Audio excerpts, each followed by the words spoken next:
Learning outcomes 4.2. Okay, so untuk topik 4.2, subtopik ini kita kenali sebagai extremum problem. Okay, kita ada 3 learning outcome. 4.2a which is find the stationary points. 4.2b identify minimum and maximum points by using first derivative test and second derivative test. And the last part is 4.2c solve optimization problems.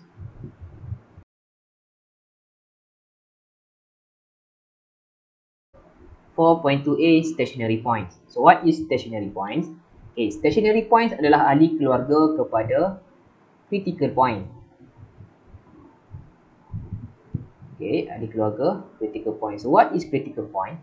Okay, critical point kita pecah kepada dua. Pertama sekali adalah point yang menyebabkan f prime x ataupun dy dx equal to 0. Yang kedua adalah point yang menyebabkan f prime x ataupun dy dx is not defined.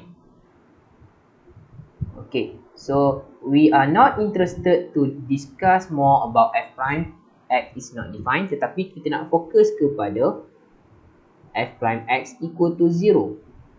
Okay, so a point yang menyebabkan f prime x equal to 0 inilah yang kita namakan sebagai stationary point.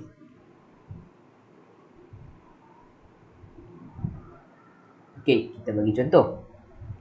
Let's say saya ada curve yang macam ni, and then saya ada curve yang macam ni, dan saya ada satu lagi curve yang macam ni.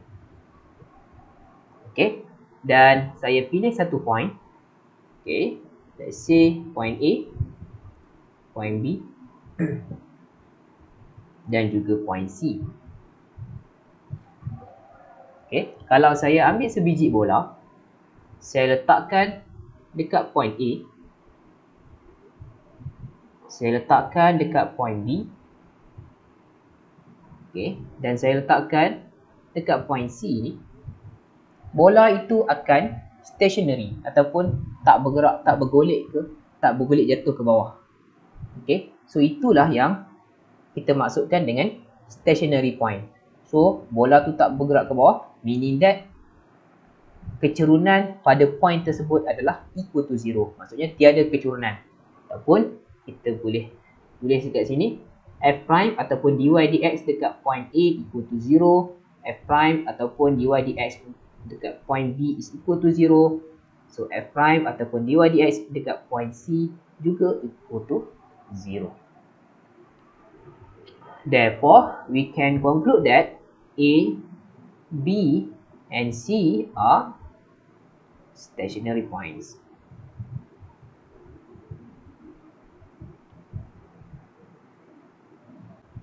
Right, example 1 untuk 4.2a.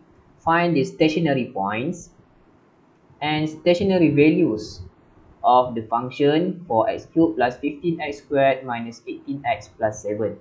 Okay, stationary points ni adalah apa? Points, bila kita kata points, dia adalah merujuk kepada koordinat. So, kita kena cari the value of x dan juga the value of y. Okay, so stationary values ni apa? Adalah nilai x kepada stationary point tadi tu.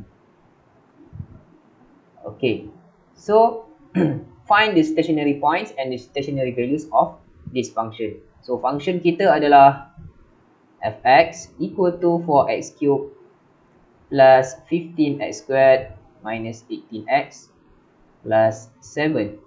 Okay, so kita dah tahu dah sifat untuk stationary point tu, f prime dia equal to 0. So kita cari f prime. So our f prime is equal to 12x squared plus 30x, okay, minus 18. Okay, so to find the stationary values, which is the values of y, okay, so kita just equate lah f prime.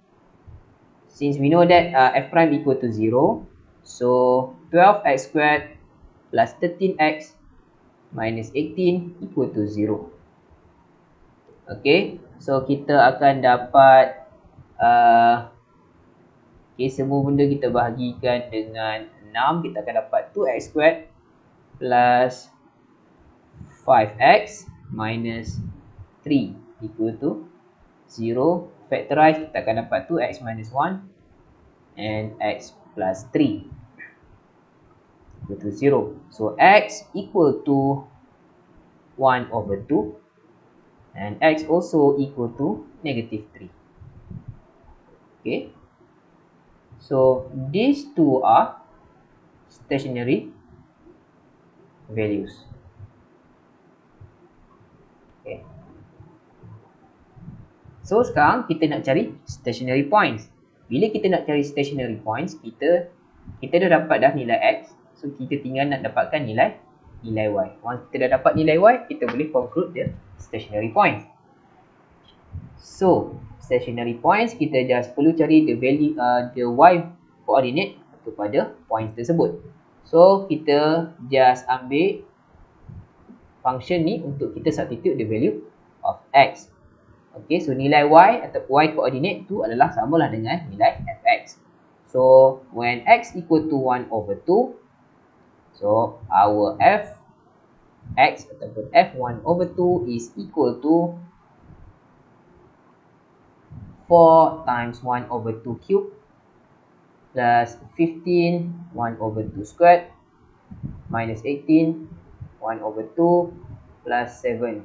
So bila kita kira, kita akan dapat f1 over 2 ni is equal to 9 over 4. Okay, so when x equal to negative 3, okay, so kita nak dapatkan nilai fx dia. So this one will be f negative 3 is equal to 4 times negative 3 cube plus 15 times negative 3 squared minus 1, 18, negative 3 plus 7. Okay, you can just calculate and you will get the value of 88. Okay, so kita dah dapat dah the y coordinate untuk stationary points. And then lastly, we can conclude that therefore 1 over 2, 9 over 4 points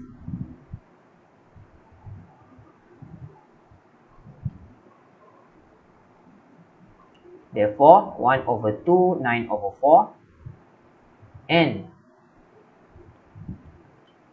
negative 3, 88, negative 3, 88 are stationary point.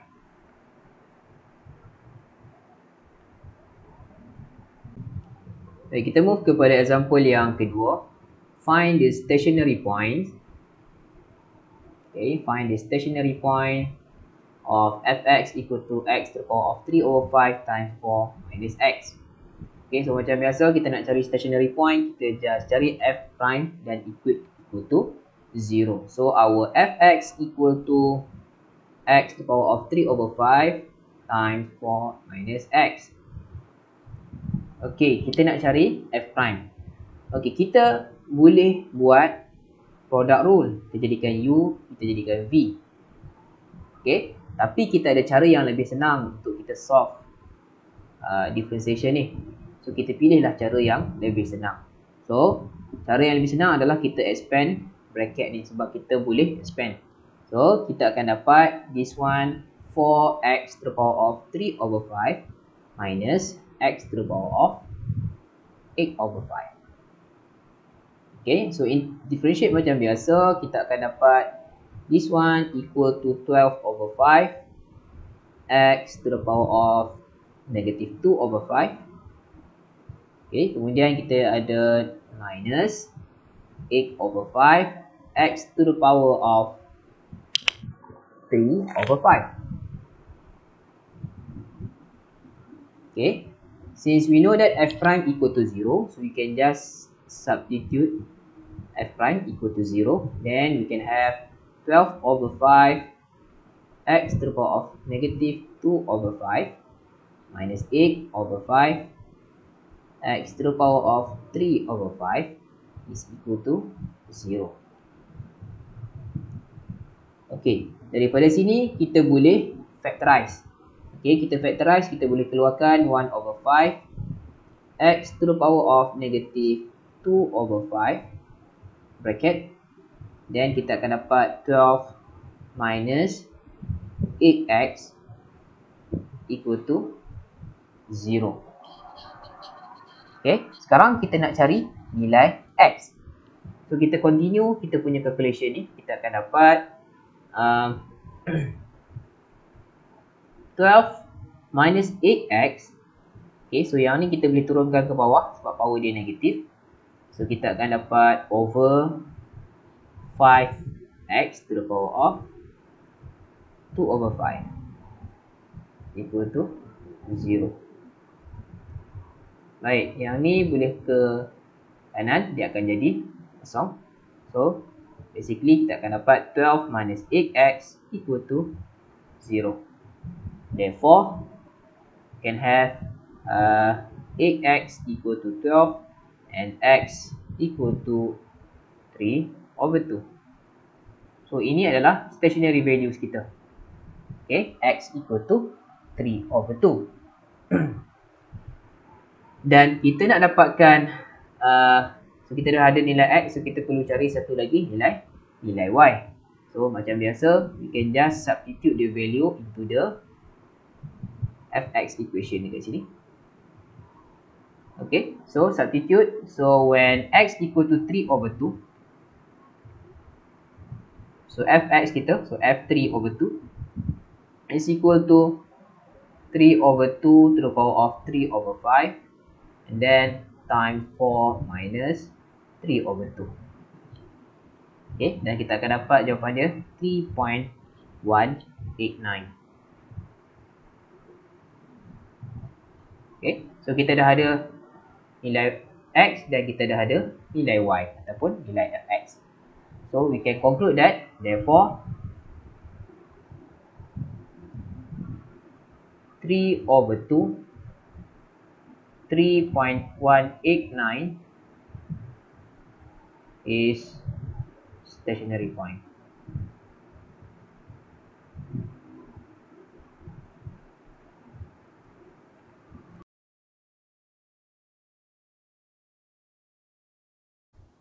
(4.2b). Dalam 4.2b ni, tujuan utama kita adalah kita nak tentukan nature of the stationary point. Okay, sebelum ni kita dah belajar what is stationary point. So sekarang kita nak tentukan nature of the stationary point.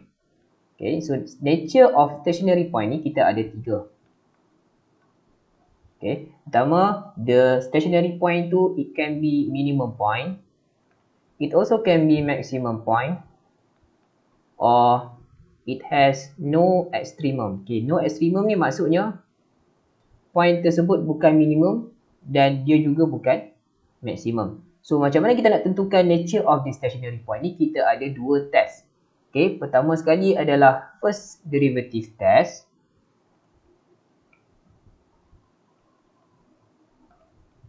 Dan yang kedua adalah second derivative test. Okay, so first derivative test kita akan pakai f prime ataupun dy dx. Second derivative test kita akan pakai f double prime ataupun d2y over dx squared. Okay, melalui first derivative test, nature yang kita boleh tentukan daripada first derivative test adalah minimum point, maximum point dan juga no extremum. Maksudnya ketiga-tiga nature of stationary point kita boleh tentukan melalui first derivative test. Okay, melalui second derivative test, kita hanya boleh tentukan stationary point itu sama ada dia minimum ataupun maximum point sahaja. Okay, so itu kelemahan second derivative test compared to first derivative test. Dan ada waktu situasi tertentu di mana second derivative test ni, okay, dia punya test fail. Okay, so bila second derivative test fail, ini kita namakan sebagai inconclusive case. So kita tak boleh nak proceed, nak tentukan nature tu sama ada dia minimum, maximum ataupun no extremum. So apa yang kita perlu buat bila test fail, kita akan apply first derivative test. Okay, itu adalah pengenalan kepada dua-dua test. So kita move kepada our first derivative test. The first derivative test. So basically the first derivative test kita akan pakai f prime.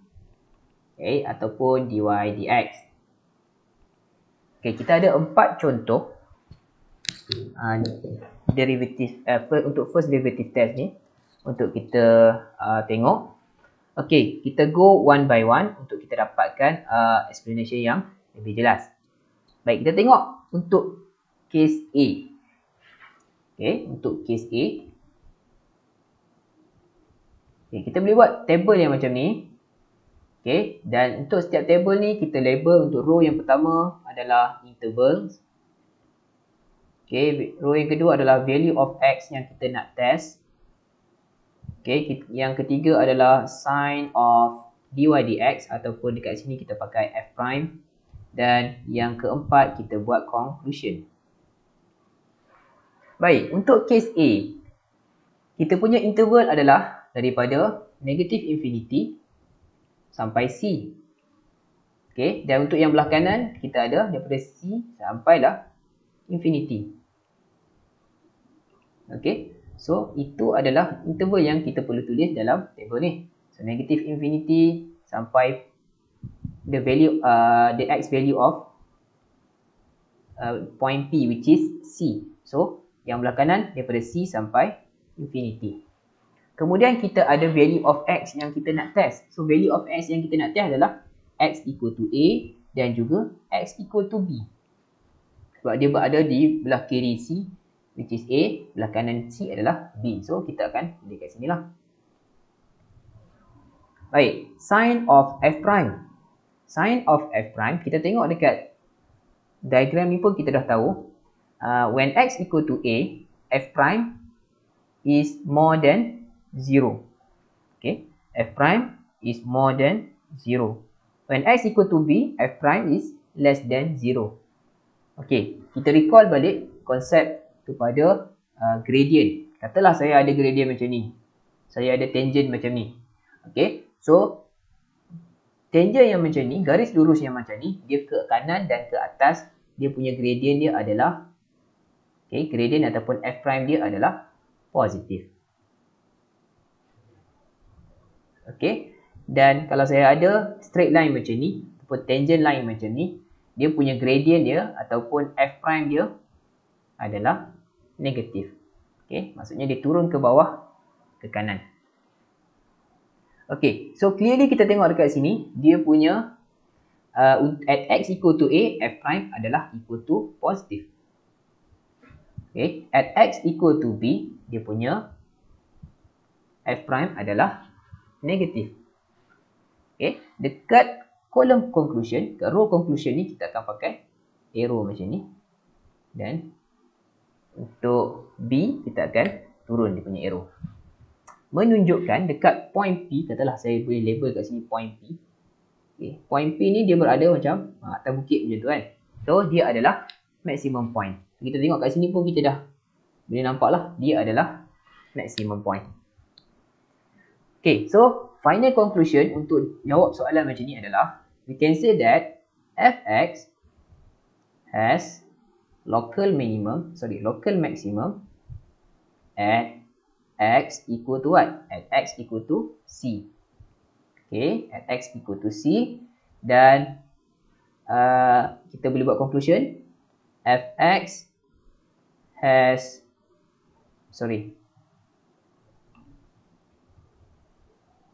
okay, so the maximum point is point what? Point P. Baik, itu adalah untuk case A, case local maximum. Local maximum. Okay, kita apply benda yang sama juga untuk case B. Okay, let's say kita padam dulu yang ni. Untuk kita nak buat yang B pula.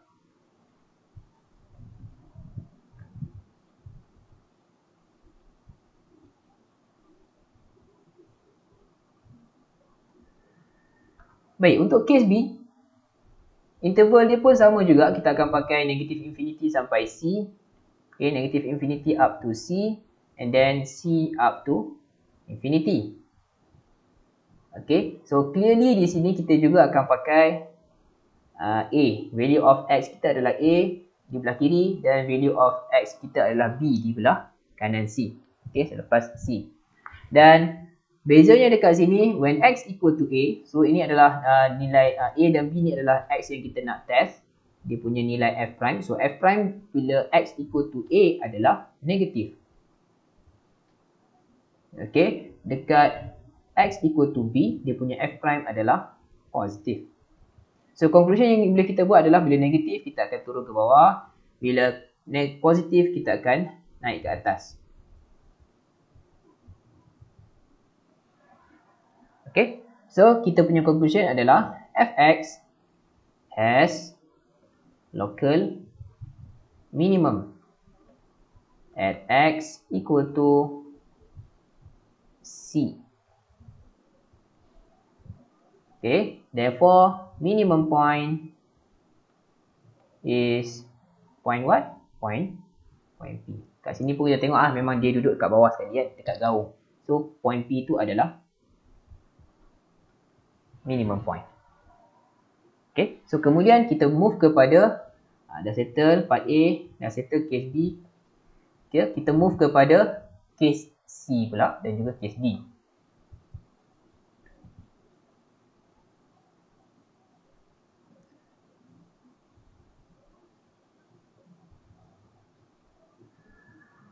Alright, so untuk case C.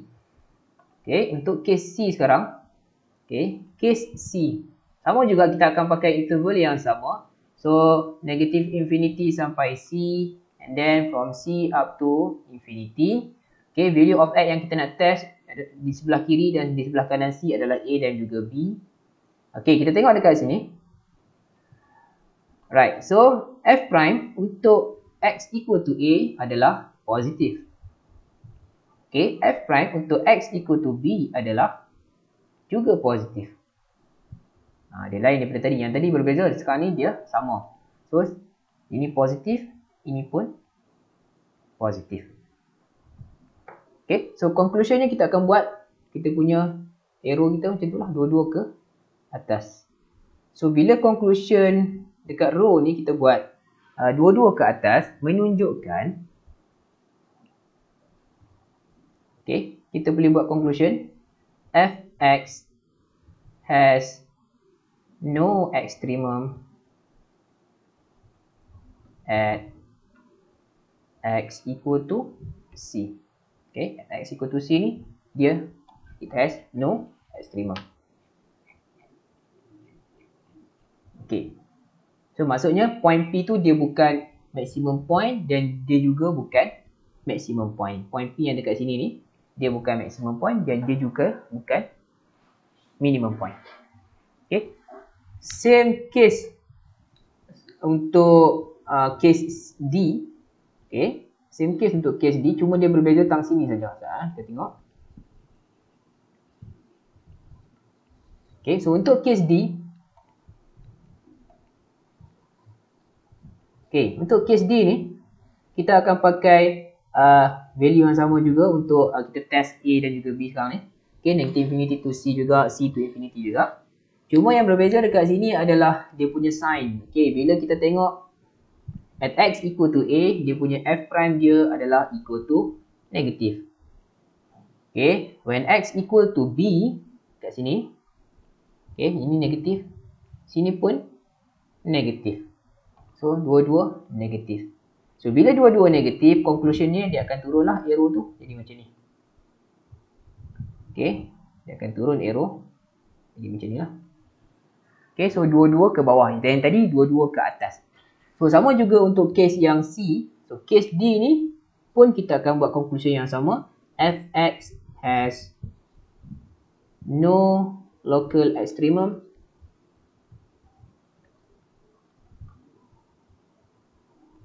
at X equal to C. Dekat X equal to C ni dia tak ada no local extremum. Okay, dia it has no local extremum. Maksudnya point P tersebut dia bukan maximum dan dia juga bukan minimum point. Okay, so itu adalah contoh macam mana kita nak apply first derivative test. So kita pergi kepada example untuk kita dapatkan gambaran yang jelas bagaimana kita nak solve soalan yang melibatkan first derivative test. Baik, example untuk first derivative test. Right, example 4. Find the stationary points. Okay, stationary points. So kita ada more than one points of the curve. Dia bagi curve ini and determine the nature of that points. Okay, so task pertama kita adalah untuk kita cari stationary point, dan task kedua kita adalah kita kena cari nature of that stationary points. Sama ada dia minimum, maximum ataupun mungkin dia adalah it has no maximum values. So we start with the stationary points. Macam biasa, untuk dapatkan stationary point, kita punya method dia adalah dy dx equal to 0 ataupun f prime equal to 0. So we start with fx. So fx equal to 3x to the power of 4 minus 4x cubed minus 12x squared plus 5. Then our f prime is equal to 12x cubed minus 12x squared minus 24x. Okay, so f prime equal to 0, meaning that 12x cubed minus 12x squared minus 24x also equal to 0.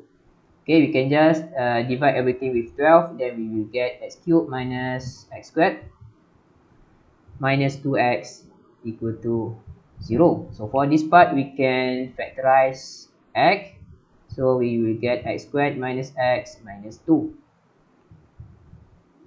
And then we can factorize inside the bracket, we will get x minus 2 and x plus 1. Okay, so stationary values of x kita akan dapat dekat sini untuk stationary points kita. So here we can have x equal to 0, x equal to 2 and x equal to negative 1. Okay, so ini adalah stationary values untuk x. So nak dapatkan stationary points, kita kenalah dapatkan y value juga, corresponding y value ataupun fx value. So we can just substitute the value of x into the fx equation lah. Okay, so when x equal to 0, our fx kita ataupun f0 kita equal to 3 times 0 power of 4 minus 4, 0 cube minus 12, 0 squared plus 5. Okay, so kita akan dapat when f equal to 0, when x equal to 0, fx kita equal to 5. Okay, do the same thing for x equal to 2. Okay, so when x equal to 2, so f2 equal to 3 times 2 power of 4 minus 4 times 2 power of 3 minus 12 times 2 power of 2 plus 5. We will get the value of negative 37. Okay, and the last one is x equal to negative 1. When x equal to negative 1, f negative 1 equal to 3 times negative 1. Okay, minus 4 times negative 1 cube. Right, minus 12 times negative 1 squared plus 5. So for this one, we will get the value of fx equal to 0. Okay, so kita dah dapatlah value untuk fx. Okay, corresponding fx. So kita boleh buat conclusion, therefore the stationary points are 0, 5. And then we will have 2, negative 27. And the last one is negative 1, 0. That is our final answer untuk stationary point. Okay, so we move to the second part of the equation, nature of the stationary points. So kat sinilah yang kita akan gunakan first derivative test. Okay, macam biasa bila kita nak gunakan first derivative test, kita kenalah buat table ni. Okay, kita dah buat siap table ni. Baik, so kita recall balik. So untuk the first row kita akan pakai the interval of x. Okay, kemudian kita akan pakai value of x. Okay, and the third row kita akan gunakan sign of f prime ataupun dy dx. And the last one kita akan buat conclusion. Okay, so kita ada 3 stationary point sekarang. So bila kita nak letakkan dalam interval X kita ni, kita kena clear lah yang mana satu yang perlu kita letakkan. Okay, tips yang mudah untuk nak letakkan value of X ni, kita buat macam ni. Let's say this one is the X value. So the rightmost and the leftmost is negative infinity and infinity. So kita ada 0 to negative 1. So kita ada negative 1, kita ada 0 dekat sini, and then 2 paling kanan. Right, so kita akan letakkan dalam bracket ni, dalam row ni adalah negative infinity sampai 1. Okay, for this part. And then kita ada negative 1 sampai 0. So negative 1. So sorry, this is negative 1. So negative 1 up to 0. And then kita ada lagi kat sini 0 up to 2. Okay. And the last interval is from 2 to infinity.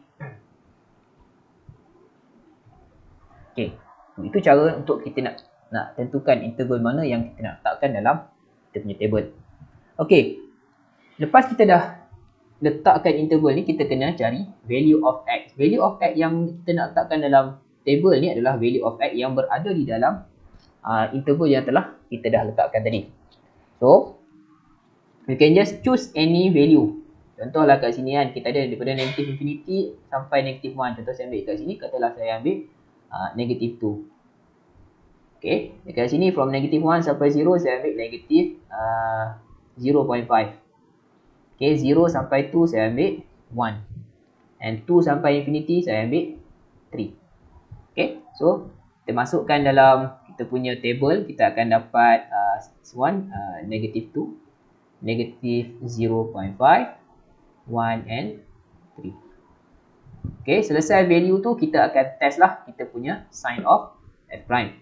Okay, so we just substitute the value of x yang kita pilih tadi ke dalam f prime. So recall balik, so f prime adalah equal to, tengok balik yang dekat atas tadi, 12x cube minus 12x squared minus 12x squared then minus 24x. Okay, so minus 24x. Okay, so when x equal to 2, negative 2, okay, f equal to negative 2, so f prime negative 2 equal to, okay, substitute the value of negative 2 into the f prime ni. Okay, into the f prime ni, kita akan dapat when f equal to negative 2, okay, you can check your calculator. Kita akan dapat f prime equal to negative 48. Okay, when x equal to negative 0.5, okay, check your calculator. The answer would be 7.5. Okay, when x equal to 1, so it will be negative 24. And when x equal to 3, okay, the value of f prime equal to 144. Okay, so when x equal to negative 2, the f prime will be negative. Okay, when x equal to negative 0.5, dia akan jadi positif. Okay, when x equal to 1, dia akan jadi negatif. Okay, when x equal to 3, f prime akan jadi positif. Okay, so we transfer the information into the table. So kita akan dapat negatif, positif, negatif, positif. And then kita buat conclusion macam mana yang saya dah explain dalam previous slide tu. So kita buat macam ni, dan macam ni lah, mengikut kita punya sign. So conclusion, negatif turun ke bawah, positif naik ke atas. Baik, so bila kita dah ada macam ni, so clearly kita boleh tahulah dekat sini, sini adalah nilai x dia adalah negatif 1. Okay, dekat sini negatif 0. Okay, and this one is 2. Okay, so from here we know that 3 point stationary point tadi kita dah boleh buat conclusion untuk dapatkan jawapan akhir dia. So point negative 1, negative 1, 0 is minimum point. Okay, so dia perubahan dia daripada negatif kepada positif, maksudnya dia adalah minimum point lah. Okay, so perubahan daripada positif ke negatif when x equal to 0. So 0.05, betul tak silap? Yes, 0.5. Okay, 0.05 is maximum point. Okay, dan satu lagi 0.2 negative 27 is, okay, kita tengok dekat sini ni. Okay, kita tengok yang dekat 2 ni, dia perubahan dia daripada turun dia naik. So maksudnya dekat 0.2 negative 27 tu dia adalah minimum point. Okay, so that is our final answer. Okay, so soalan macam ni common lah. Dia suruh cari stationary point dulu, and then kita akan buat table, and then kita akan test, dan kita akan buat conclusion which one is minimum point and which one is maximum point. Okay, the second derivative test. Okay, so basically the second derivative test ni kita akan pakai second derivative lah. So f double prime ataupun d2y over dx squared. Okay, konsep ni kamu dah belajar waktu SPM dulu. So sepatutnya mudah lah untuk kamu faham balik. Okay, so kita suppose that f double prime is continuous on an open interval that contains c. So c ni adalah apa? C ni adalah x stationary values of a stationary point. Contoh kalau kita ada stationary point. Okay, stationary point ni kita ada C5. Okay, so C ni adalah the x stationary values. Okay, so kita ada 3 situasi. So situasi yang pertama adalah when f prime equal to 0, menunjukkan point stationary point tersebut adalah stationary point. Dan kita buat second derivative, kita akan dapat f double prime more than 0. So bila more than 0, kita akan cakap f as local minimum at c, ataupun stationary point itu adalah minimum point. Okay. Second case, kalau kita ada f prime equal to 0 dan kita buat second derivative, kita dapat f double prime less than 0. Then we can conclude that f has local maximum at c. So stationary point tersebut kita namakan sebagai maximum point. Baik, untuk case yang ketiga. Okay, so kita buat f prime equal to 0. Okay, so point tersebut adalah stationary point. Kemudian kita buat second derivative test, pun kita dapat f double prime pun equal to 0. So bila dapat situasi macam ni, kita buat conclusion bahawa the second derivative test fails. Ataupun situasi ni kita namakan it is inconclusive. Maksudnya kita tak boleh nak conclude stationary point yang kita dapat itu adalah maximum ataupun minimum point. So apa yang perlu kita buat bila case inconclusive ni? Okay, so kita kena, we must use the first derivative test untuk kita nak tentukan the nature of the stationary point. Example 5. Okay, example untuk second derivative test. By using the second derivative test, find the relative extremum of fx equal to x cubed minus 3x squared minus 24x plus 32. Okay, kita akan gunakan second derivative test. Kita nak find the relative extremum. Relative extremum ni apa? Okay, relative extremum ni dia ada dua lah. Pertama sekali dia boleh ada relative minimum ataupun relative maximum. So relative minimum ataupun relative maximum ni adalah maximum point ataupun minimum point. Okay, itu saja dia punya definition. Baik, so kita nak cari menggunakan second derivative test. So macam biasa kita start dengan fx. So fx equal to x cubed minus 3x squared minus 24x plus 32. So f prime is equal to 3x squared minus 6x minus 24. Okay, so untuk kita cari stationary point, kita akan equate f prime equal to 0. So f prime equal to 0 means that 3x squared minus 6x minus 24 equal to 0. So everything we can divide by 3. So kita akan dapat x squared minus 2x minus 8 equal to 0. So we can factorize this. We will get x plus 2, x minus 4. X minus 4. Okay. Therefore, the x stationary values of the stationary point is x equal to 2, x equal to -2, and x equal to 4. Okay, kita proceed untuk nak dapatkan kita punya stationary point. So when x equal to -2, okay, kita akan gunakan fx ni untuk nak dapatkan kita punya y ataupun fx. So our f -2 equal to -2 cube minus 3 -2 squared minus 24 -2 plus 32. So kita akan dapat when x equal to -2, the first derivative kita akan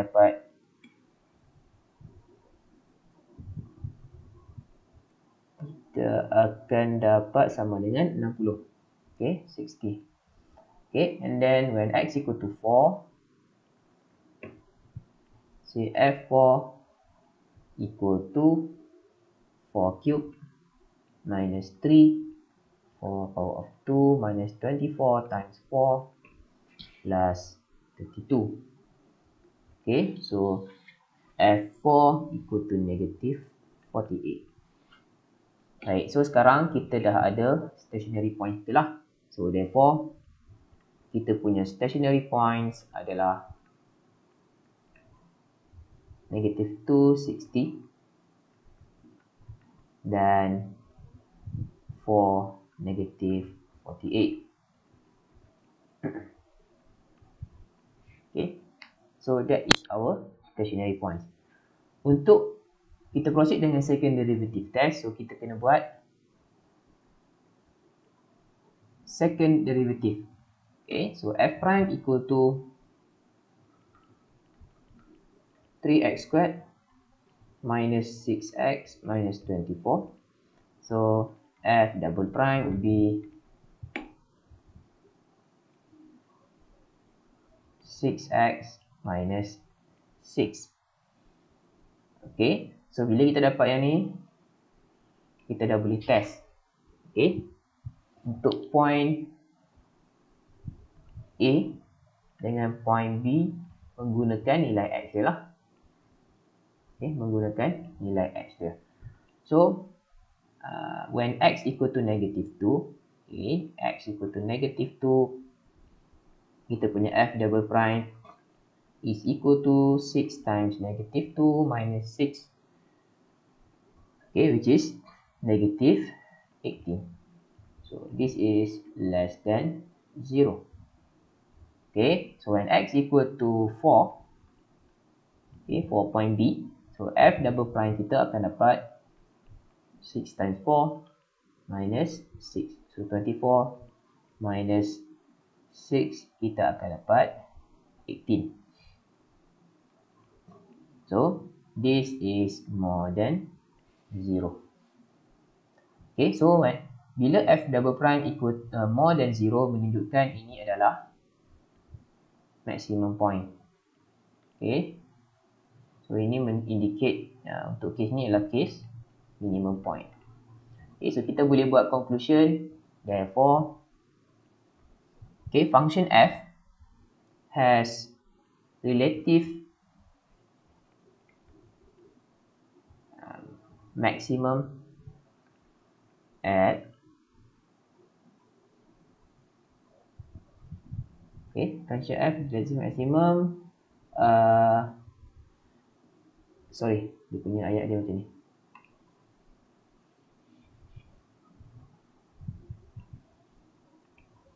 Okay, so point A -260 ni kita dah tahu dia adalah maximum point. So kita boleh cakap -260 is relative maximum of function f. Okay, ataupun -260 ni adalah maximum point. Okay, ini adalah maksud yang samalah of function f. Dan satu lagi conclusion kita boleh buat adalah 4 -48 is relative minimum ataupun minimum point of function f. Okay. So itu solution untuk letak hashtag. Okay, so itu solution untuk example 5. We move to example 6. Right, example 6. By using the second derivative test, find the relative extremum of the function fx equal to x power 4 minus 4x cube. Okay, so kita start dengan kita punya fx. So fx equal to x power of 4 minus 4x cube. Then kita akan ada f prime. So f prime equal to 4x cube minus 12x. 4x cube minus 12x squared. Okay, untuk nak dapatkan stationary point macam biasa, kita akan jadikan f prime equal to 0. Means that 4x cube minus 12x squared equal to 0. Alright, so factorize macam biasa kita akan dapat x cube minus x squared. 3x squared sebab kita bahagi 4 semua. And then kita boleh factorize x squared dekat luar, kita akan dapat x minus 3 equal to 0. Therefore, we can conclude that the x stationary values is x equal to 0 and x equal to 3. Baik, kita habiskan terus, dah dapatkan kita punya nilai y ataupun nilai fx untuk stationary point. So, when x equal to 0, okay, our fx is equal to, okay, kita akan pakai yang ni lah, biasa. Okay, so kita akan dapat 4 times x power of 4. Okay, 0 power of 4 minus 4 times 0 power of 3. So f0 equal to 0. So when x equal to 3, so our f3 equal to 3 power of 4 minus 4 times 3 power of 3. So kita akan dapat negative 27. Therefore, kita punya stationary points adalah, okay, our stationary point adalah 0, 0, 3, negative 27. Okay, so stationary point kita adalah 0, 0, and then 3, negative 27. Okay, so kita nak proceed dengan second derivative test. Okay, table ni kita akan gunakan kat bawah tadi. Kita bawah siap-siap.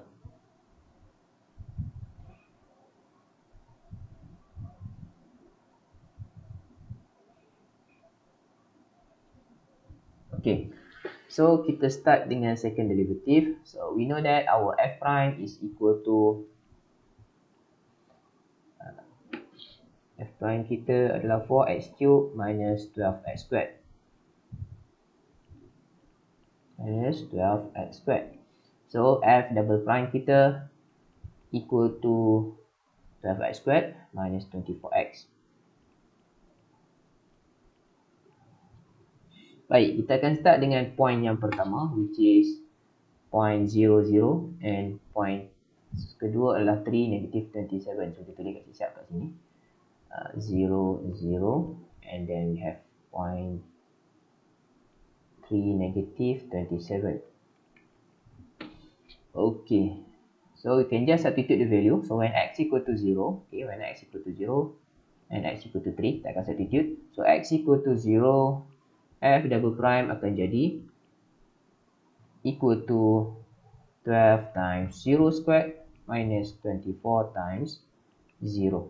So f double prime equal to 0. Okay, so ini adalah case yang ketiga yang kita tengok dalam nota sebelum ni, which is the case of f double prime jadi 0. So bila dia jadi 0, case ini, test ini kita namakan sebagai inconclusive ataupun second derivative test ni kita katakan sebagai fail. So test fail. So bila test fail, dia adalah inconclusive. Okay. So bila dia inconclusive, kita tak boleh nak tentukan dia adalah relative minimum ataupun relative maximum. Tak boleh nak tentukan dia minimum point ataupun maximum point. So kita tak boleh nak pakai dah second derivative test. So kita kena move buat first derivative test. Okay, so untuk buat first derivative test, buat macam biasalah. Kita ada interval, kita ada value of x, kita ada sign of f prime, dan kita ada conclusion. Okay, so kita hanya test satu point saja untuk x equal to 0 ni. Dan kita akan dapat negative infinity sampai kosong lah, point 0, x equal to 0. So 0 up to infinity. Okay, so kita boleh choose any value lah dalam interval ni. So contoh value of x ni saya ambil negative 1. Okay, between negative infinity to 0 saya ambil negative 1. So 0 to infinity saya ambil 1. Okay, so bila kita test dalam kita punya f prime, okay, masukkan nilai negative 1 dan juga 1 di dalam f prime kita ni. Okay, kamu akan dapat when x equal to 1, f prime dia adalah negative. Okay, so bila x equal to when x equal to negative 1, dia punya f prime dia negative. When x equal to 1 pun dia punya nilai f prime dia adalah negative. So conclusionnya akan dapat macam ni lah, turun ke bawah macam ni. Okay, so bila kita dapat conclusion macam ni, kita boleh buat satu conclusion lah untuk kita punya point 0, 0 ni. Okay, so from, kita buat ayat sikit. So hence from first derivative test, okay, from first derivative test, we know that f does not have any relative extremum. Maksudnya f does not have relative extremum. Okay, sama ada relative minimum ataupun relative maximum. So dia tak ada relative extremum lah. Dekat mana? Dekat x equal to 0. Okay. Okay, so kita stop macam tu je kita punya jawapan. Okay, maksudnya kita tak boleh nak conclude dah dia minimum ataupun maximum. Okay, so selesailah untuk point 0, 0. Sekarang ni kita nak tengok untuk point 3 negative 27. So kita proceed dengan second derivative dulu. Okay, so when x equal to point 3 negative 27 ni, x equal to 3. Okay, when x equal to 3, kita punya f double prime kita adalah equal to, okay, masukkan, okay, 3, so 12 times 3 squared minus 24 times 3. Then we will get the value of f double prime 3 equal to 36. Okay, 36 ni apa? More than 0. Okay, bila dia more than 0, kita dah boleh buat satu conclusion. Ini adalah untuk case minimum point. Okay, so kita buatlah kita punya ayat untuk jawapan ni. Okay, so we can say that 3 negative 27 is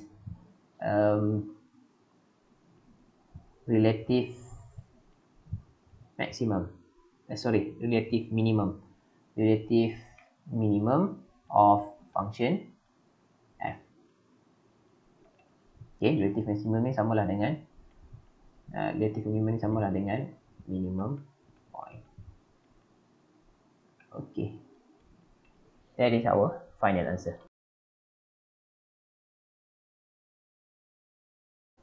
4.2c optimization problem.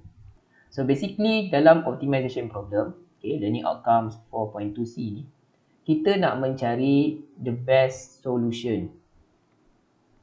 Okay, the best solution from all feasible solutions. Okay, the best solution untuk apa? Okay, untuk kita punya output ataupun outcome kita, untuk kita nak dapatkan satu result yang kita namakan sebagai optimum result. Okay, optimum result ni pertama sekali it can be maximum result ataupun it also can be minimum result. Okay, kita tengok contoh satu persatu. Contoh production. Okay, ni yang pertama ni production. Okay, kita tengok dalam banyak-banyak panjang ayat ni. To maximize profits. So, bila dia kata to maximize profit, so maksudnya kita punya optimal result yang kita nak dapatkan adalah dalam bentuk maksimum. Okay, tengok yang kedua, machine allocation. Okay, to meet production target at minimum cost. So, kita punya optimal result kita adalah dalam bentuk minimum. Okay, tengok contoh yang second part ni, kita akan dapat untuk distribution ni, dia punya target kita ataupun optimum result kita adalah to minimize shipping cost. Okay, so optimum result kita mesti dalam bentuk minimum. Okay, seterusnya purchasing ni contoh, okay, to minimize total cost. Okay, so minimum value of cost tu adalah optimal result kepada case kita ni. Dan the last one, contoh dia nak apa? Minimize total cost untuk human resource ni. Okay, sama juga. So minimum value tu akan refer kepada optimal result kita. Okay, so untuk learning outcome 4.2C ni, kita kena banyak tengok contoh lah dan buat latihan supaya kita dapat clear idea how to solve this optimization problem. Example 1, 4.2C optimization problems. Baik, soalan bagi an open top box is to be made by cutting small congruent squares from the corners of a 12 cm by 12 cm sheet of tin and bending up the sides. Okay, maksudnya dia kata dia punya side untuk sheet ni adalah 12 kali 12. Maksudnya sini 12, tepi tu 12. So yang atas ni pun 12. Okay, dan dia kata dipotong square ni. Okay, dia punya ukuran dia adalah X. So sini X. Okay, dia jadi square lah. Dan sisi dia adalah X. Baik. Dan dia akan dilipat. So bila kita lipat, kita nak jadikan kotak. So ketinggian kotak tu adalah X. Okay, saya harap semua boleh bayangkan lah macam mana kotak tu. So bila kita lipat, kita bend up the side, kita akan dapat ketinggian ni adalah X lah. Baik. Sekarang kita tengok apa soalan nak. How lah should the squares cut from the corners? Maksudnya dia nak besar mana squares cut from the corner. Maksudnya dia nak apa dimension untuk square tu. Maksudnya dia nak apa nilai X. Untuk apa? To make the box whole as much as possible. Maksudnya kita nak kotak tu dia boleh contain sebanyak yang mungkin. Maksudnya dia nak volume lah, dia relate dengan volume. So volume yang maksimum.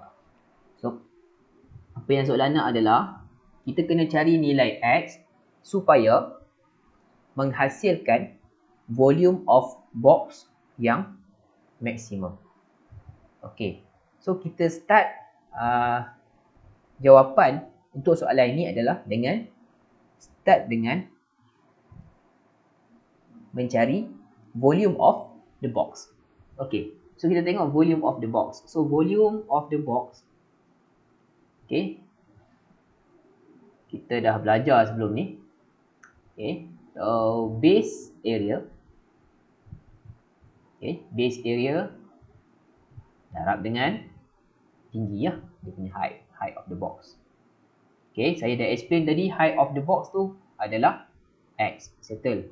Sekarang kita nak tengok base area. So base area right, kita dah tahu sini 12, sisi ni 12. Okay, sini adalah X. sini adalah X sama. Okay, sebab semua ni square dekat setiap bucu tu dipotong X. So, the remaining ini adalah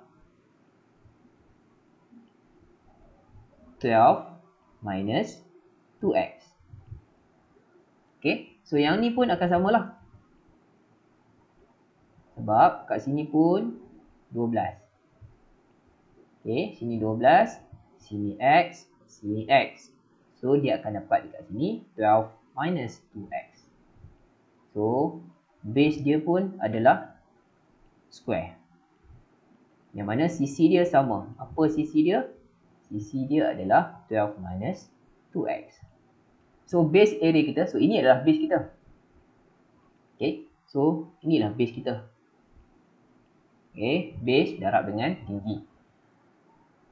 Okay, proceed. So, the volume V is equal to, base area adalah 12 minus, 12 minus 2X times 12 minus 2X, okay, times X. Okay, so basically this is equal to 12 minus 2X power of 2 times X. Alright, sekarang kita nak relate macam mana kita nak relate dengan differentiation untuk kita nak dapatkan maximum volume. Okay, kita dah belajar sebelum ni dalam 4.1 dan juga 4.2 untuk mendapatkan volume minimum ataupun volume to maximum, kita akan relate dengan stationary value ataupun stationary point.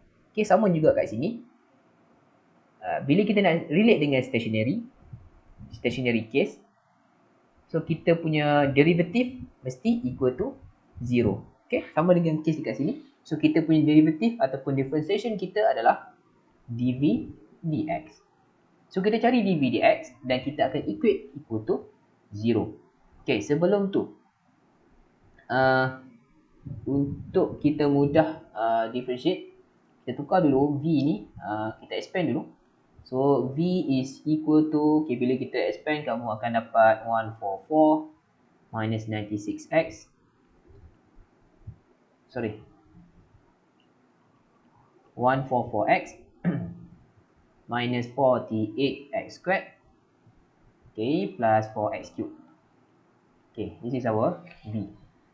Okay, now we differentiate. Kita akan dapat 144 minus 96x, okay, plus 12x squared. Okay, so this is our dv dx. Okay, untuk nak dapatkan volume maksimum, kita kena cari dulu. Kita kena jadikan dv dx itu adalah equal to 0. So, since this is the case of stationary, okay, so we move to dv dx equal to 0. Okay, so when dv dx equal to 0, meaning that 144 minus 96x plus 12x squared equal to 0. Okay, so kita boleh factorize dan kamu akan dapat 12 2 minus x and then 6 minus x equal to 0. So from dv dx equal to 0 ni, maklumat yang kita dapat adalah bila kita factorize dan kita equate dengan kosong, kita akan dapat x equal to 2 and x also equal to 6. So kita ada dua situasi sekarang. Okay, when x equal to 2 dengan when x equal to 6. Okay, so kita nak tentukan. Okay, so dua-dua ni adalah kita panggil sebagai stationary values. Okay, stationary value of x. Okay, sekarang kita perlu tentukan x equal to 2 dengan x equal to 6 ni, dia contribute apa? Dia contribute volume minimum ataupun volume maximum. So V2 minimum ataupun V2 maximum. Okay, so kita dah belajar sebelum ni second derivative test. Okay, so kita akan gunakan second derivative test untuk tentukan x equal to 2 dengan x equal to 6 ni dia contribute kepada apa. Alright, so we move to the next part. Okay, kita buat second derivative. Okay, so dv dx equal to 144 minus 96x plus 12x squared. Okay, second derivative. Kita akan dapat negative 96 plus 24x. Okay, so for this d2v over dx squared, kita akan test dengan dua value. Okay, so when x equal to 2, okay, d2v over dx squared is equal to negative 96 plus 24 times 2, which is equal to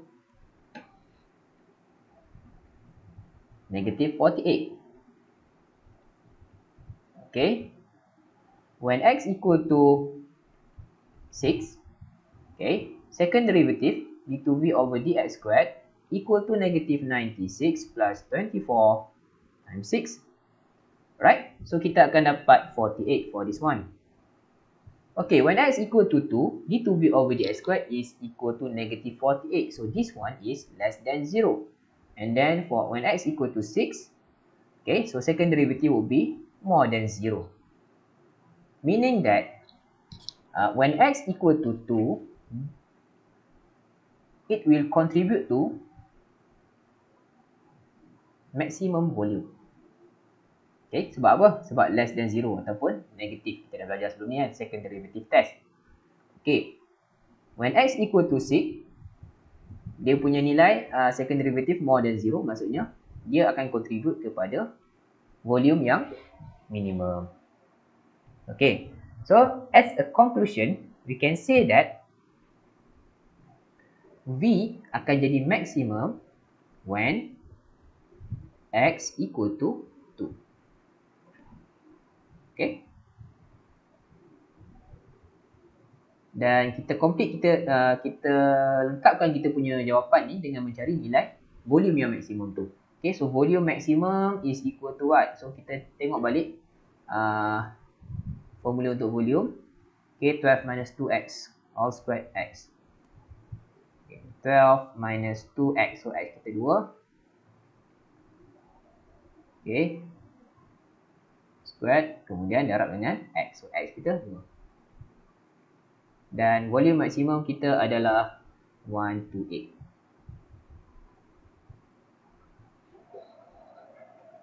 Okay, so when x equal to 2, okay, volume of the box will be maximum, which is 128. Example 2. You have been asked to design a liter oil can shaped like a right circular cylinder.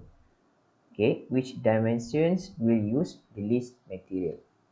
Okay, benda yang paling penting pada awal-awal soalan adalah kita kena betul-betul faham apa yang soalan nak dan apa info yang soalan bagi. Okay, tengok dulu. Soalan mention dekat sini, you have been asked to design a 1 liter oil can shape. Maksudnya, dia dah bagi maklumat dekat kita, 1 liter oil can shape ni, 1 liter maksudnya volume dia 1 liter. Maksudnya volume, okay, so volume is equal to 1000 milliliter. Okay, can shape like a right circular cylinder. Maksudnya dalam bentuk macam ni lah yang diberi dalam gambar. Okay, sekarang soalan nak which dimensions will use the least material. Dimension ni apa? Dia dah bagi R, dia dah bagi H. Maksudnya ukuran yang kita gunakan untuk mendapatkan least material. Okay, kita nak value H dan kita nak value R. Okay, untuk dapatkan least material. Least material ni macam ni. Bayangkan kita nak buat right circular cylinder ni. Okay, kita nak buat tin ni. Kita nak dimension H dengan R supaya volume dia 1000 tetapi dengan menggunakan bahan yang paling sedikit. Okay, bila kita refer kepada bahan, okay, bila kita bercakap tentang bahan ni merujuk kepada surface area.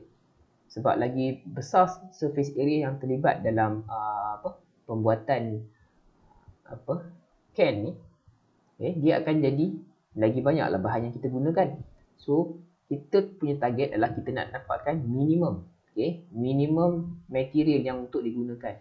So minimum material yang digunakan dia relate dengan minimum surface area yang terlibat. Okay, so surface area macam mana kita nak relate? Okay, so dia kata right circular cylinder. Maksudnya saya buat macam ni lukisan. Dia punya top. Dan kita ada bottom dekat sini. Bayangkan bulat lah atas ni kan. Bawah pun bulat.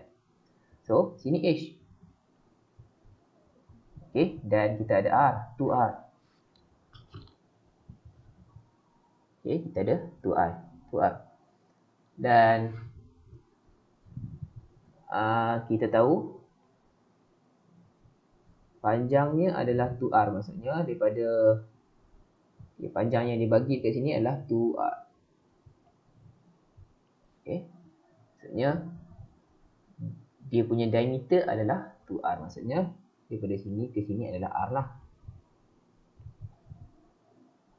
Okay, so bila kita ada dia punya jari dia R, maksudnya ukur lilit bulatan ni, okay, ukur lilit bulatan ini adalah 2 pi R. Okay, 2 pi R. Okay, so bila 2 pi R, so panjang ni pun sebab panjang ini, okay, lebar ni adalah bersamaan dengan ukur lilit bulatan tadi. So maksudnya ini adalah 2 pi R jugalah. So kita dapatlah lebar untuk rectangle tu.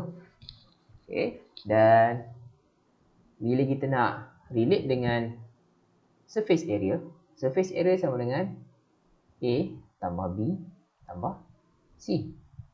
Okay, so surface area yang ni pi R squared. Kita dah belajar ukur lilit bulatan, surface area untuk bulatan. Ini adalah pi R squared juga. Dan yang ni ambil 2 pi R darab dengan H. 2 pi R times H. 1, 2, 3. Okay, so kita ambil lah formula untuk area. So area is equal to pi R squared.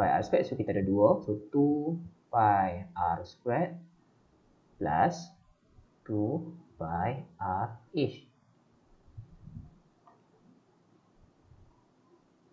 Okay, so itu maklumat yang soalan bagi kita. So apa target kita sekarang? Macam saya sebut tadi, kita nak dapatkan list material. Bila kita nak buat can tu, kita nak dapatkan list material, maksudnya kita nak relate dengan list area. So kita punya target adalah sebenarnya adalah kita nak dapatkan area yang minimum. So bila kita cerita tentang area yang minimum, maksudnya kita kena cari derivatif yang equal to 0 lah. So apa derivatif yang kita boleh relate kat sini? So sama ada kita nak relate dengan dA dr ataupun kita boleh relate dengan dA dH. Okay, sebab kita ada dua unknown kat sini, R ada, H ada. Tapi kita kena pilih salah satu lah, tak boleh buat dua-dua. Okay, so kita start dengan apa? Kita start dengan kita punya A.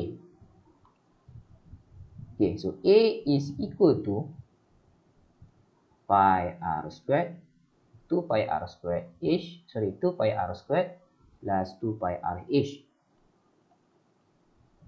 Okay, macam saya mention tadi, kita kena pilih lah sama ada kita nak pakai dA dr ataupun kita nak pakai dA dH untuk kita nak equatekan dengan kosong. So dia tak boleh nak guna dua-dua, so kita kena pilih salah satu. So kita kena tukarkanlah H in terms of R ataupun R in terms of H. So bagaimana kita nak tukarkan H in terms of R ataupun R in terms of H? Kita boleh gunakan maklumat yang soalan bagi ni. Okey. So macam mana kita nak gunakan? Baik. Daripada volume ni, dah diberi volume. So volume is equal to 1000. What is the formula for volume? Volume is equal to pi base darab dengan dia punya height. Pi r squared h. Okay. So pi r squared darab h is equal to 1000. So pi r squared h equal to 1000. So daripada sini kita boleh dapat h in terms of r. So h equal to 1000 divided by pi r squared. Baik. So substitute masuk ke dalam equation area ni, kita akan dapat a is equal to 2 pi r squared. So r kekalkan dan kita hanya nak tukar h sekarang sebab kita tak nak ada elemen h dah dalam kita punya formula area. So h equal to 1000 divided by pi r squared. Okay, so kita boleh eliminate this and also this one. Right, so a equal to 2 pi r squared plus 2000 over r. Okay, so kita dah dapat a dan juga r sahaja. So kita boleh proceed lah dengan dA dr. So kita differentiate macam biasa. So from here kita akan dapat dA dr equal to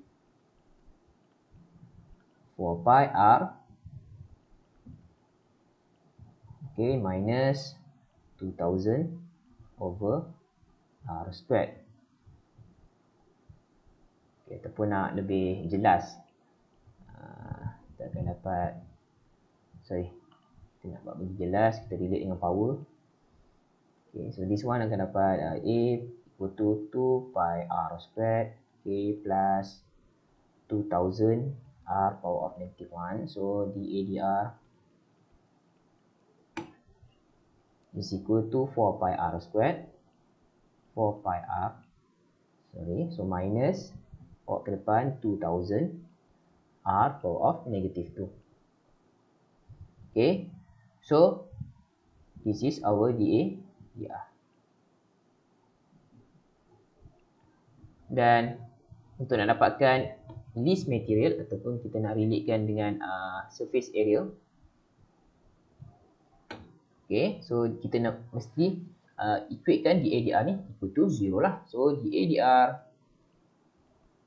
equal to 0, meaning that 4 pi r minus 2000 r power of negative 2 equal to 0.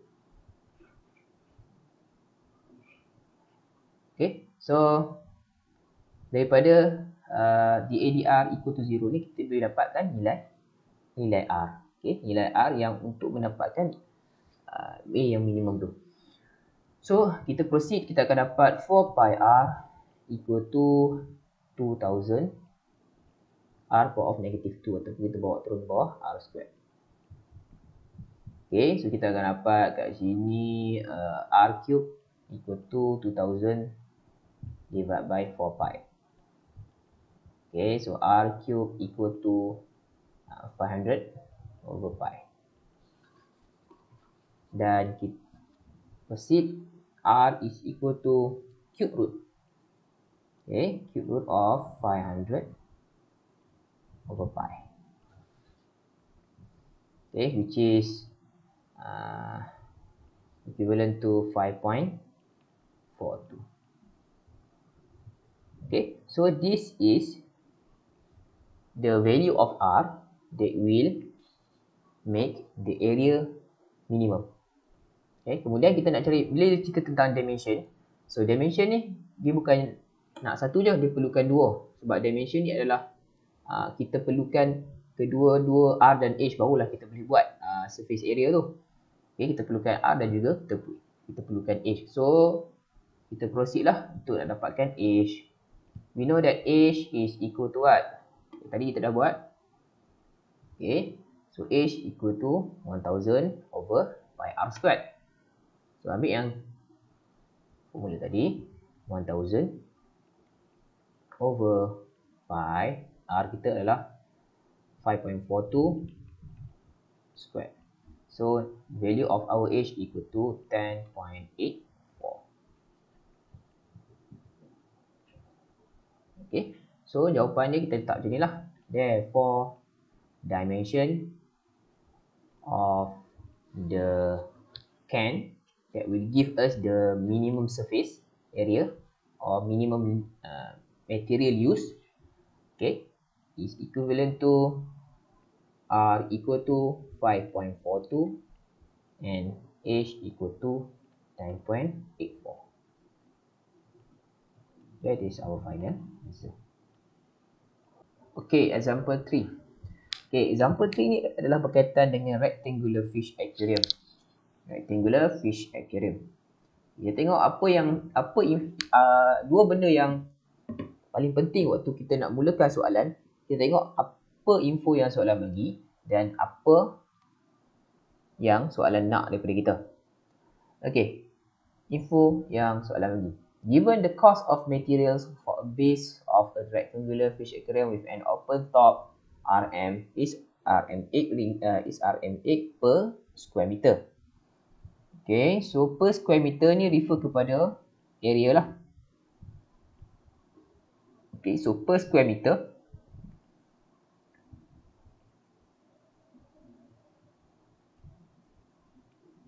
Okay, untuk satu area tu, cost untuk base equal to RM8. Kemudian dia kata, meanwhile the material for the size of the aquarium cost half of the price of the base. Okay, dia bagi tahu material untuk side dia adalah half price kepada base. Maksudnya kita ada cost untuk side, okay, equal to RM4. Sekali lagi kita akan tengok side mana satu side, mana satu base. Kita tengok dulu maklumat yang soalan bagi. Dan seterusnya dia bagi, it is known that the length of its base is triple the width of the aquarium. Okay,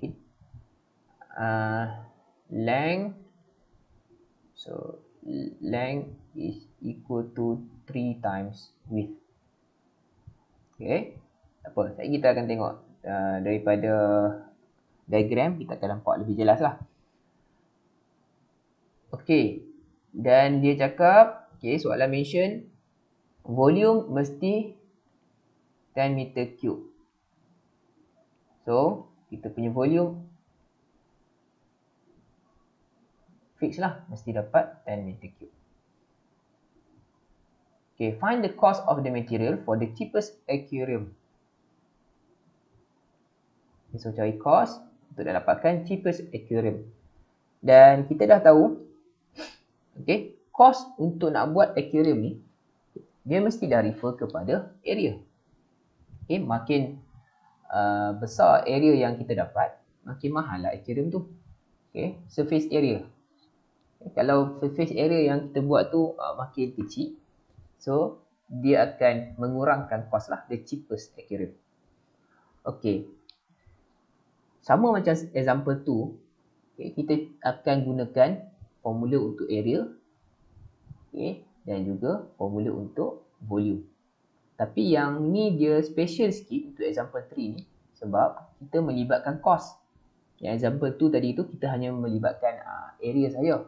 So bila melibatkan cost, nak dapatkan cost untuk the whole aquarium tu, kita kena darablah dengan nilai cost untuk base dan juga side tu. Okay, so kita tengok macam mana nak buat. Pertama sekali kita lukis dulu diagram untuk nak bayangkan kita punya aquarium tu. Bentuk aquarium ni macam ni lah. Okay, this is aquarium. Okay, so kita cuba buat dalam bentuk untuk nak dapatkan gambaran surface area dia untuk kita relate dengan cost. Okay, let's say kita punya aquarium ni kita ada length, width dan juga depth. Okay, so kita ada macam ni.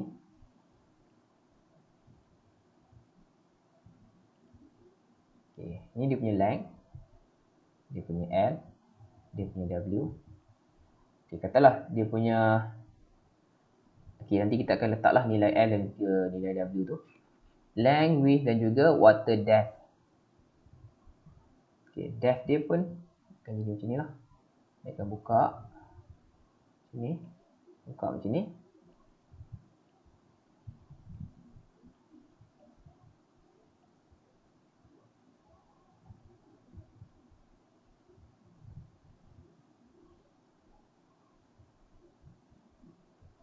Okay, so ni L, W, L, W, sini L, sini W. Okay, so depth adalah apa? Yang dia buka ni lah, ketinggian ni. Okay, depth refer kepada ni lah. Okay, length dengan width kita dah ambil. So L, W, so depth kita letak D. Okay, tahu lah, kita letak D. Okay, so dia akan buka D, sini D, sini D. Okay, sini D, sini D, D juga D. Dan ini length, ini W ni. Okay, kita tukar. So this is W. Okay, width kita, sini pun width, depth. Okay, sini pun, sini length, sorry. Okay, so ini adalah kita punya dimension untuk surface area kita. So surface area relate dengan cos. Okay, so untuk nak dapatkan total surface area, kita boleh relatekan setiap ukuran ni dengan X dan juga H lah. Okay, katalah saya nak pakai X untuk length dan juga width. Okay, let's say saya ambil width saya adalah X. Okay, width adalah X. So maksudnya length saya akan dapat 3X lah. Sebab dia cakap triple tadi. Okay, so 3X here. Sini pun 3X. Sini pun 3X. Okay, so width dia adalah X. Okay, dan dia punya depth dia, ketinggian dia, saya pakai H lah, lebih familiar dengan pengiraan kan. So H.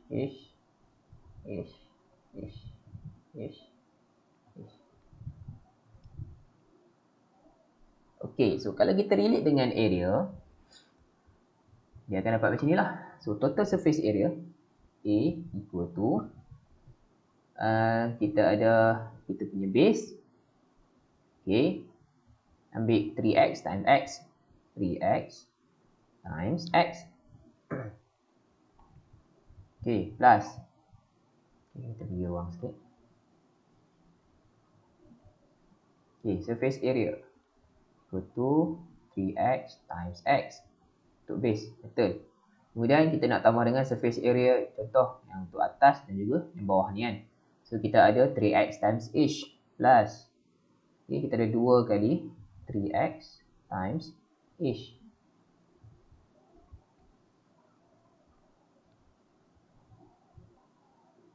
Okay, dan kita ada lagi yang dekat side tepi ni.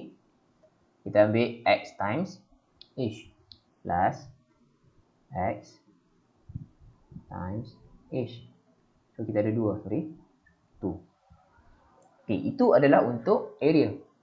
Tetapi yang kita nak cari sekarang ni adalah kita nak cari supaya the value of x dan h supaya cost tu minimum, ataupun kita nak the cheapest aquarium. So macam mana kita nak relate dengan area? So dia dah bagi dah tadi dekat kita adalah cost. Okay, cost untuk base dan juga untuk side. Yang mana satu base? Okay, inilah base. Yang bawah ni base. Okay, so yang bawah ni adalah base. Yang tengah-tengah ni adalah base. So base harga dia RM8 untuk 1 square meter. Okay, so ini area ni refer kepada square meter lah, nilai square meter kita. Okay, so kalau kita nak relate dengan cost, so formula untuk cost, so cost is equal to, dia dah cakap RM8. So RM8 times 3x times x. Okay, and then dia bagi tahu the side ni, dia punya cost dia half, which is RM4. So ni side ni, side. Okay, so RM4. Maksudnya ini adalah RM4, ini RM4, Ni RM4. Ni RM4 per square meter. So, kita just buat macam ni lah. Plus 4 times 2 times 3x times h plus, okay, ini pun side. Okay, ini base. Ini side. Ini side. Okay, and then plus 4 times 2 times x times h. Okay. So, kita simplify, kita akan dapat the value, the formula for cos is equal to 24x squared plus 32 x-ish. Okay. Panjang-panjang kita buat, kita nak dapatkan benda ni sebenarnya. Okay, so macam mana kita gunakan info yang kita dapat daripada soalan ni untuk kita bina diagram ni. Okay, dan macam mana kita nak relatekan area dan juga cos, kita dah bincangkan ni. Okay, sekarang kita nak dapatkan the cheapest aquarium. Okay, so maksudnya the minimum cost. So bila minimum cost, macam biasalah kita akan relate dengan derivative equal to 0. Okay, so derivative equal to 0. So kita ada C equal to 24x squared plus 32x-ish. 24x squared plus 32x-ish. Okay, so kita boleh buat dc dx ataupun dc dh.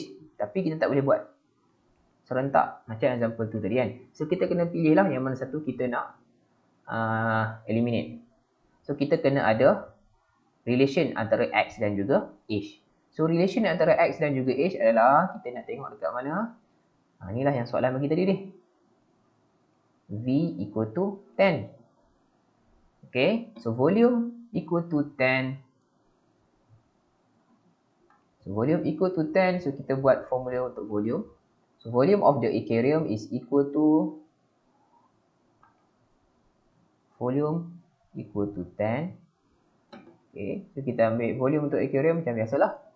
Volume, kita ambil length, darab dengan width, darab dengan depth. So length kita berapa tadi? 3x. Width kita tadi adalah x dan depth kita adalah h. So 3x times h. So volume is equal to 3x times x times h. So 3x squared h. So therefore 3x squared h is equal to 10. Okay, so kita boleh dapatlah relation antara h dan juga x adalah 10 over 3x squared. Dan bila kita dah dapat the value of the relation antara h dan juga x ni, kita just substitute lah dekat sini. So C equal to 24x squared plus 32 x times h kita 10 over 3x squared. Okay, so C equal to 24x squared. Okay, yang ni boleh eliminate. Plus 320 over 3x. Okay, plus 320 over 3x. Okay, since kita nak dapatkan the minimum value of C, so kita akan buat dc dx. So dc dx kita akan equate dengan kosong. So kita differentiate dulu macam biasa. Kita akan dapat dc dx equal to 48x. Okay, saya buat shortcut ni, kamu boleh check sendiri. Okay, minus 320 over 3x squared. Alright. So, kita nak dapatkan value of x yang menyebabkan C tu adalah minimum. So, just equate dengan kosong. So, 48x minus 320 over 3x squared equal to 0. Okay, kita nak dapatkan nilai x. So, the value of x now is equal to x equal to cube root of 320 over 144.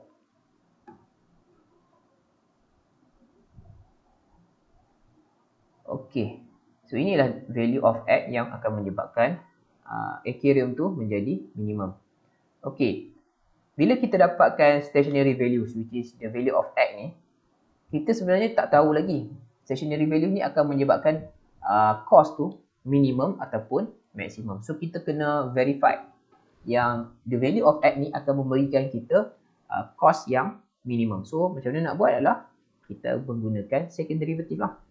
Second derivative. So kita ni relate dengan second derivative. So dc dx equal to 48x minus 320 over 3x squared. Okay, so second derivative.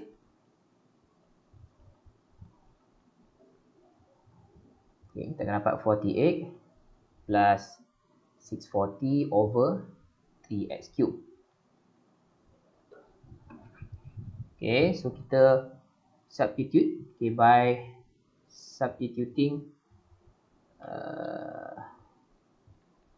substitute x equal to cert cube root 320 over 144 ni tadi kat dalam into d2c over dx squared, kita akan dapat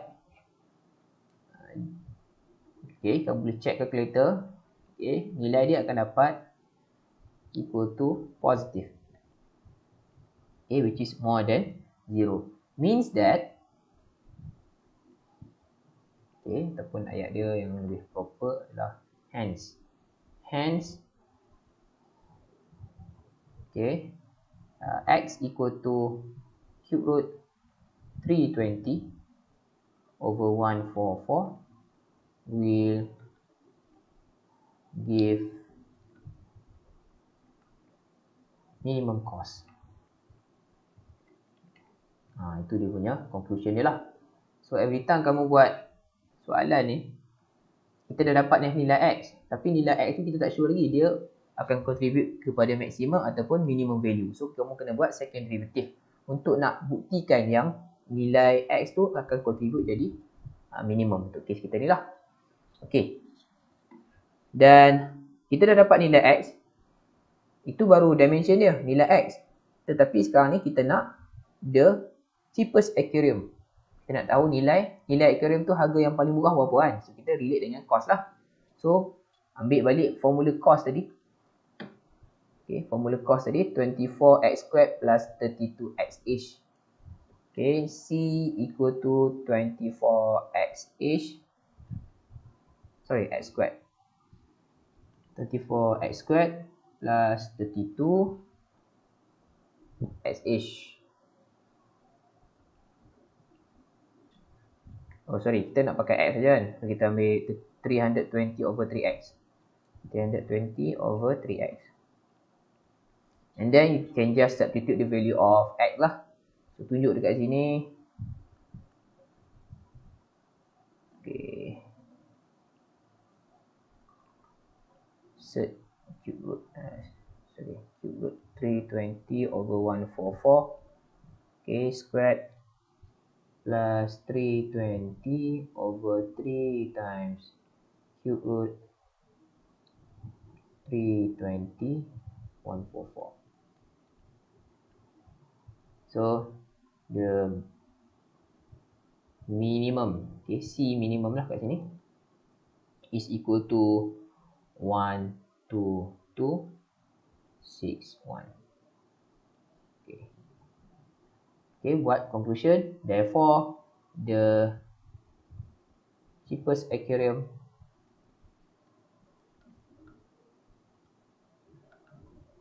is RM 122.61. Okay, so that is our final answer. Example 4. A rectangular plot of farmland will be bounded on one side by a river and on the other 3 sides by a single strand electric fence. With 800 meters of wire out at your disposal, what is the largest area you can enclose and what are its dimensions? Okay. So macam saya cakap, kita kena tahulah kena extract info yang soalan bagi, dan kedua kita kena clear lah apa yang kita nak dapatkan. Buat tugas.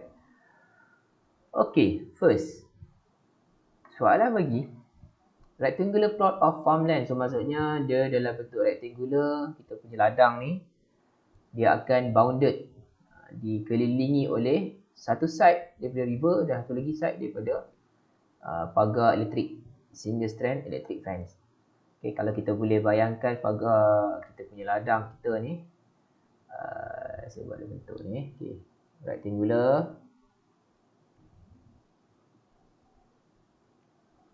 Okay, contohlah kita punya width dengan length. So, kita terus bagi ni lah, sini X, sini Y. Ini kita punya ladang. Dan ladang kita ni, satu side, okay, ini ladang lah. Okay, kita nak pagarkan ladang ni. Satu side, ni dah settle dah, tak payah buat pagar dah. Sebab sini dah jadi river. So, binatang pun tak boleh masuk lah, kita ada sungai ni. So, this is our river.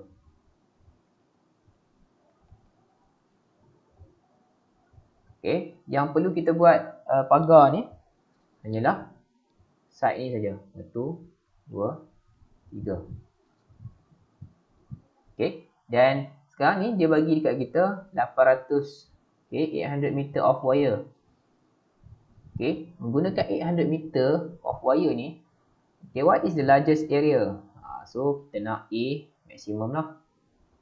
And what are its dimensions? So dimension refer kepada apa? Refer kepada nilai X dan juga nilai Y lah. Clearly macam kita tengok tadi kan. Okay, so bila kita nak buat pagar, okay, lah untuk dapat gambaran lagi lebih jelas. So pagar ni yang ni lah. Kita nak buat sama panjang lah dengan so ini pagar yang kita nak buat. Okay, yang biru adalah pagar yang kita nak buat, dan itu adalah river. Okay, so kita start dengan kita punya target kita. Okay, kita dah clear dah apa info yang dia bagi dan apa yang kita nak. Okay, so area of the farmland tu adalah width darab dengan length lah. Area equal to XY. Okay, ini maklumat yang pertama. Dan 800 meter wire tu kita nak guna untuk apa? Kita tak guna untuk semua side, kita hanya guna untuk 3 side ni saja, X, Y dan juga X. Maksudnya dia refer kepada ukur lilit tu lah. Tapi dia tak jadi lilit lah, kita akan jadi side mana yang kita nak, panjang mana yang kita nak gunakan lah, untuk side mana kan. So dia akan jadi untuk 800 meter tu kita akan gunakan untuk side ni, side 1, side 2 dan juga side 3 sahaja.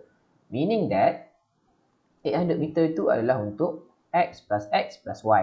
So 2X plus Y equal to 800. Okay, so kita nak refer kepada what is the largest area. So area that we can enclose. So area equal to XY. Dan bila kita nak cari the largest, macam biasalah, kita akan buat dA dx ataupun dA dy equal to 0. Tapi kita tak boleh ambil dua-dua, kita hanya kena pilih salah satu. So kita kena dapat X in terms of Y ataupun Y in terms of X. So kita nak dapatkan Y in terms of X, kita just ambil dekat sini lah. Y is equal to 800 minus 2X.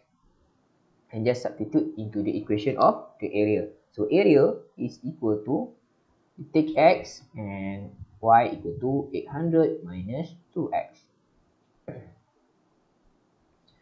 Right, so A is equal to 800X minus 2X squared. Right, so kita nak dapatkan maximum volume, maximum area. So dA dx must equal to 0. So our dA dx is equal to 800 minus 4x.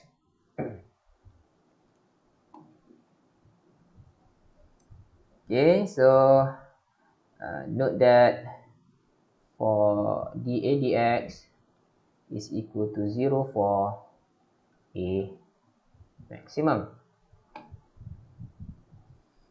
Okay, so 800 minus 4x is equal to 0. So our value of x is equal to 200. Dan ingat, kita perlukan dimension untuk y juga. Kita perlukan the value of y juga. Okay, sebab dimension consists of x and y.